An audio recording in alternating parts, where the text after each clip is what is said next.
दोस्तों, जब से बहुजन पत्रकारिता के क्षेत्र में मैं आया हूं, तब से लगातार हमारी कोशिश है कि इस देश के आयरन लेडी कहे जाने वाली बहुजन समाज पार्टी के सुप्रीमो, उत्तर प्रदेश के 4 बार मुख्यमंत्री रही आदरणीय बहन कुमारी मायावती जी और भीम आर्मी के चीफ तथा नगीना के सांसद चंद्रशेखर आजाद एक मंच पर आए।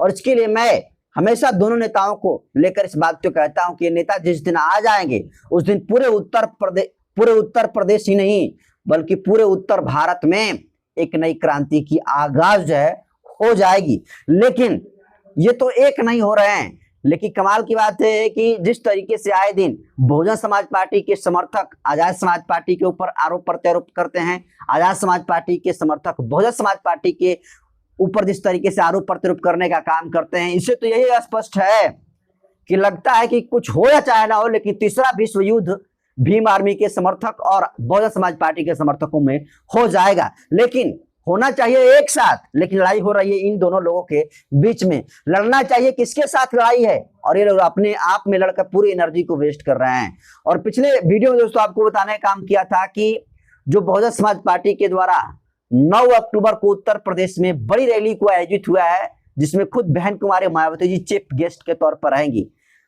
उसमें चंद्रशेखर आजाद को जो बहुजन समाज पार्टी के समर्थक थे वो आमंत्रित किए थे और कहे थे कि वो माफी मांग ले कांशीराम साहब से और माफी मांगकर बहन जी के मिशन को आगे ले जाने का काम करें। तो चंद्रशेखर आजाद को बहुजन समाज पार्टी की तरफ से जो है ऑफर मिला था। लेकिन अब देखिए उसके सीधे अब उलट हो गया। अब बहुजन समाज पार्टी के नेशनल कोऑर्डिनेटर और अभी के राष्ट्रीय संयोजक आकाश आनंद जी को चंद्रशेखर आजाद की पार्टी आजाद समाज पार्टी के द्वारा ऑफर दिया गया है आजाद समाज पार्टी में शामिल होने के लिए। जी हाँ दोस्तों, आप सही सुन रहे हैं। बहन कुमारी मायावती जी इस देश के आयरन लेडी कही जाती हैं, और जिस तरीके से आकाश आनंद को अभी 2 दिन हुआ है राष्ट्रीय संयोजक बनाए हुए, और राष्ट्रीय संयोजक का मतलब ये हुआ कि बहन कुमारी मायावती जी के बाद दूसरे बड़े ताकतवर नेता जो है आकाश आनंद बन गए हैं। लेकिन अब जिस तरीके से चंद्रशेखर आजाद को बसपा समर्थकों ने बसपा में शामिल होने के लिए निमंत्रण भेजा था, अब उसी तरीके से भीम आर्मी और आजाद समाज पार्टी के समर्थकों ने आकाश आनंद को आजाद समाज पार्टी को ज्वाइन करने के लिए आकाश आनंद को ऑफर भेजा है। और इसके लिए तमाम सोशल मीडिया पर चंद्रशेखर आजाद के समर्थक आकाश आनंद को लेकर लिख रहे हैं। तो देखिए सोशल मीडिया के ट्विटर हैंडल एक्स पर कुलदीप रॉय हैं, और ये चंद्रशेखर के समर्थक हैं, कट्टर समर्थक कह सकते हैं। और ये आकाश आनंद की और चंद्रशेखर की तस्वीरों को डालकर लिखते हैं कि आनंद भाई को चंद्रशेखर भाई की छत्र छाया में आकर दलित मिशन को आगे बढ़ाना चाहिए, क्योंकि बसपा का जनाधार लगातार घट रहा है। आकाश को ये समझना चाहिए और पुराने मतभेद भूलकर एक हो जाना चाहिए। राजनीति सड़क पर उतरकर होती है, एसी में बैठने से नहीं। तो आप सीधे तौर पर समझिए कि कितना बड़ा कटाक्ष चंद्रशेखर आजाद के समर्थक ने आकाश आनंद के ऊपर करने का काम किया है। और ये जो कुलदीप राय हैं चंद्रशेखर आजाद के समर्थक, ये चंद्रशेखर आजाद की पार्टी आजाद समाज पार्टी के तरफ से, संगठन भीम आर्मी के तरफ से आकाश आनंद को ये न्योता भेज रहे हैं कि आकाश आनंद जी को चंद्रशेखर आजाद के छत्र छाया में आकर दलित मिशन को आगे बढ़ाना चाहिए, क्योंकि बसपा का बहुजन समाज पार्टी का लगातार जनाधार जो है घट रहा है। इसलिए जो भी पुराने मतभेद हैं उन पुराने मतभेद को भुलाकर ये दोनों नेताओं को एक साथ आ जाना चाहिए, क्योंकि राजनीतिक जो है सड़क पर उतर कर होती है, एसी में कमरे में जो है बैठने से नहीं होती है। और ये कटाक्ष सीधे तौर पर आकाश आनंद को लेकर है, क्योंकि आज ये सच है कि चंद्रशेखर का कोई राजनीतिक बैकग्राउंड नहीं है।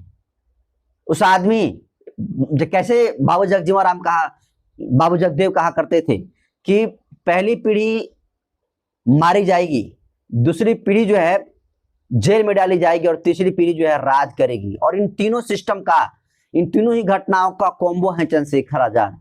वो मारे भी गए, उन पर गोलियां भी चली और उन पर मुकदमा हुआ, और कई महीनों तक चंद्रशेखर ने जेल की सजा भी काटी है। और रहा बात सड़क की संघर्ष का, तो शायद चंद्रशेखर आजाद के बाद अभी भारतीय राजनीति में कोई नेता है जो बिना बैकग्राउंड का इतने कम समय में पूरे देश भर में जो है पहचान बना लिया है। तो चंद्रशेखर आजाद निश्चित तौर पर सड़क के आदमी है, संघर्ष करते हैं, और आज शायद यही वजह है कि चंद्रशेखर आजाद का सड़कों पर संघर्ष देकर पूरे देश भर के SC ST OBC MBC और अदर माइनॉरिटीज के लोग चंद्रशेखर आजाद के साथ जुड़ रहे हैं। और आज जिस तरीके से आकाश आनंद को आजाद समाज पार्टी में शामिल होने के लिए न्योता दिया गया है, तो देखिए ये विवाद लगातार बढ़ता जा रहा है। उत्तर बिहार में 2025 में विधानसभा का चुनाव होने वाला, 2 महीना बाकी है। उत्तर प्रदेश में 26 में चुनाव होने वाला, पंचायती राज का चुनाव, 27 में विधानसभा का चुनाव होने वाला। और चुनाव से पहले जिस तरीके से जो मतभेद और जो मनभेद आजाद समाज पार्टी और बहुजन समाज पार्टी के समर्थकों में दिख रहा है, अगर इसी तरीके से स्थिति रही तो फिर ना आजाद समाज पार्टी कहीं कुछ सीटें आ पाएगी और ना बहुजन समाज पार्टी की सीटें आएगी।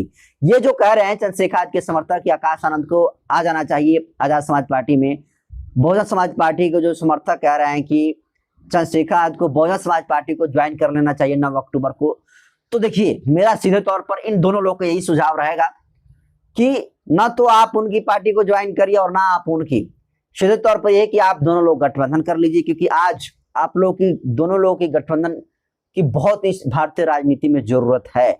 आज बहन कुमारी मायावती जी के बाद जिस तरीके से उत्तर प्रदेश में 4 बार बहन जी ने रहकर जो शासन व्यवस्था को करने का काम किया था, जिस तरीके से पूरे शासन चलाने का बहन जी के पास अनुभव है, वही आज के दौर में देखें तो चंद्रशेखर के पास ऊर्जा है। और जिस दिन अनुभव और ऊर्जा एक साथ हो गया, उस दिन पूरे भारत की राजनीति में भूचाल आ जाएगी। और केंद्र छोड़िए, केंद्र में तो ये लोग आ ही जाएंगे, थोड़ा बहुत संघर्ष करेंगे तो, लेकिन ये गारंटी है कि कई स्टेटों में BSP और ASP की मिलीजुली जो है सरकार बन सकती है। और ये बात बहन कुमारी मायावती जी भी जानती हैं और ये बात चंद्रशेखर आजाद भी जानते हैं। लेकिन फिर भी जिस तरीके से इनके समर्थक इनके ऊपर आरोप लगाते हैं, उनके समर्थक इनके ऊपर आरोप लगाते हैं, जो कहीं से सही नहीं है। ये समाज में सीधे तौर पर मतभेद और मनभेद करने वाली स्थिति जो है पैदा करने वाली है। इसलिए इन दोनों नेताओं को एक साथ आ जाना चाहिए। ठीक है, चूंकि चंद्रशेखर आजाद अपनी भीम आर्मी है, चंद्रशेखर की अपनी पार्टी है, और जो पहचान वो बनाए हैं वो विलय तो नहीं कर सकते हैं, साथ तो नहीं जा सकते हैं। और रही बात बसपा की, तो बसपा तीसरे नंबर जो है तीसरी देश की सबसे बड़ी राष्ट्रीय पार्टी है और आकाश आनंद जी बड़ी जिम्मेदारी उनको मिली है। तो जाहिर सी बात है कि वो तो आजाद समाज पार्टी में आएगा नहीं, लेकिन बीच का रास्ता यही निकल सकता है कि इन दोनों लोगों की पार्टी जो है आजाद समाज पार्टी और बहुजन समाज पार्टी का अगर गठबंधन हो जाता है तो सीधे तौर पर समझ लीजिए कि पूरे देश भर में क्रांति आ जाएगी। और चाहे चंद्रशेखर आजाद हो या फिर बहन कुमारी मायावती जी, जिस तरीके से इनके समाज के लोगों के ऊपर जुल्म जाति अत्याचार हो रहा है, आज जिस तरीके से इनके ऊपर जुल्म जाति अत्याचार, उनके जिम्मेदार कौन है? इसके जिम्मेदार चंद्रशेखर आजाद और बहन कुमारी मायावती जी हैं। अगर ये लोग चाहते कि हमारे समाज के ऊपर जुल्म जाति अत्याचार हो रहा है उसको रोकना है, तो किसी तरीके से लोग अलायंस करके सरकार में आने की कोशिश करते। लेकिन बहन जी का एक अलग ही घमंड है, चंद्रशेखर आजाद का एक अलग ही घमंड चल रहा है। और जब तक ये दोनों नेता एक दूसरे के ईगो को त्याग कर साथ में नहीं आएंगे, तब तक इसी तरीके से शोषित वंचित और हाशिए पर खड़े समाज के लोगों की बात करते रहेंगे, उससे कुछ होगा नहीं। इसलिए समय रहते हुए इन दोनों नेताओं को गठबंधन कर लेना चाहिए और सीट बंटवारे तय करके सरकार जो है बनानी चाहिए। तो आपको दोस्तों क्या लगता है? दोस्तों, जिस तरीके से इन दोनों समर्थकों के बीच में जिस तरीके से मतभेद और मनभेद की स्थिति सोशल मीडिया पर देखने को मिलती है, आए दिन आरोप प्रत्यारोप और कई जगह तो लड़ाई भी हो जाती है इन लोगों के बीच में, तो इस लड़ाई को आप कैसे देखते हैं? और क्या लगता है कि इन दोनों नेताओं को स्थिति को देखते हुए, भारतीय राजनीति में जो स्थिति है उस दौर को देखते हुए साथ आ जाना चाहिए? इन दोनों नेताओं की स्थिति को लेकर आप क्या सोचते हैं? अपनी प्रतिक्रिया कमेंट सेक्शन में जरूर दीजिए। अगर साथ आएंगे तो कितना बड़ा फायदा होगा और नहीं साथ आते हैं तो कितना बड़ा नुकसान होता है, अपनी प्रतिक्रिया जरूर बताइए। बहुत बहुत धन्यवाद।